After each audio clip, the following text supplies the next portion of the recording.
Ayan. Diba? Ang aking bebe. May bago siyang laruan. Ayan. Bote. Nak, maganda yung laruan mo. Ang pangalan yung laruan mo? Si Bootles.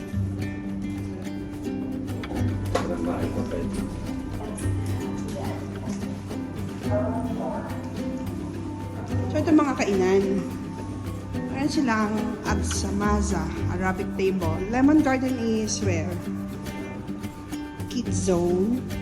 What else they have here? Lemon. Okay, we're going there. Ayun na nga. Ang kanilang lemon. Lemon?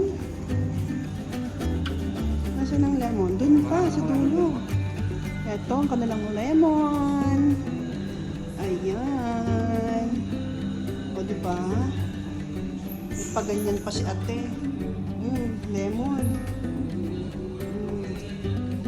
May mga vegetable dito. Ayan. Fresh. So, ito na guys. Ang lemon garden nila na nakita ko sa FB. Ayan, diba? Ang ganda. May mga lemon dyan sa taas. Ayan. Meron sila dito. Ayan. Then, ito yung counter nila. Diba? Ang ganda-ganda.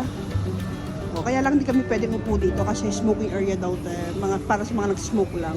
Since may baby kami, hindi pwede. Ayan. Spanish latte, bread, broccoli soup, at dumating na ang aming order. Ayan. Hinaligan pa dyan si baby nung umalis kami. Yan, si Senyorito. Meron kaming tacos, chicken tacos, volcano shrimp, California breakfast, and then fries. Baka pa ng Else we have, UFC. masarap yung gulay nila dyan. May asim ng konti pero masarap. Avocado on top. Lalagyan pa yan ng At tsaka matik na yan pag bottled water na malamig. So, yun lang.